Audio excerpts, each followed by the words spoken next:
Well, for the first time since Election Day, there are new reports suggesting that hate crimes did in fact rise after Donald Trump's election. The Sourthern Poverty Law Center, they released 2 documents detailing bias-related statistics in the days following Election Day.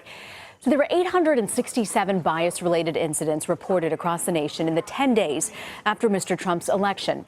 The SPLC has called the pattern of hate crimes and bullying, quote, alarming.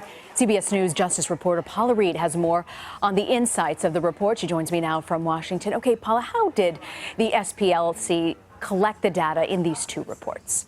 These reports rely on anecdotal data. So those are reports that came into their website and also media reports. But they acknowledge the fact that they cannot actually verify every single one of those reports. The FBI comes out with similar statistics about a year later. So we just got statistics for 2015. They say it takes that long to really get reliable national data on this. But one of the reasons that this report gets so much attention is because it is pretty much the only real-time information we get on hate crimes. The caveat is, though, we can't actually verify each and every one of these incidents because it's based on anecdotal evidence. Paula, you've looked at this research. What surprised you the most about these findings? I was really surprised about where a lot of these reports are coming from. They're saying that even if you can't verify every individual event, you can see trends. And they saw an uptick in these kind of bias events, as they call them, in the public streets, in retail locations, and also in schools. As part of a diverse society, that is, of course, troubling. You don't want to see that. What was also surprising is 23 of those almost 900 incidents were anti-Trump. So those were people who were Trump supporters or who were perceived to be Trump supporters who were attacked because of their beliefs. And why is SPLC releasing this report now? What's their intent here?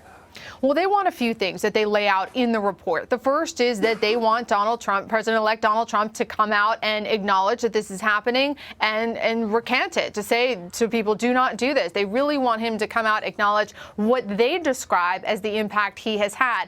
And this is a little bit of a stretch, Rena. You know, they say in here, all of these incidents, that they are, quote, a predictable result of a campaign marked by incendiary racial statements. I mean, Rena, you can't actually prove why there is an uptick, but that's what they're trying to do here. They are also fundraising. There's little buttons to click on to fundraise in all of these reports on their website. So those are their goals. They want him to come out, acknowledge, recant, and they are also trying to raise money.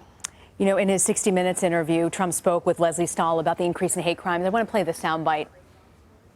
They're harassing Latinos, Muslims. I am so saddened to hear that, and I say stop it if it helps. I will say this, and I'll say it right to the camera, stop it. He said, you heard it there, stop it. But do you think he'll take an even stronger stance, do something more aggressive in dealing with the issue of hate crimes?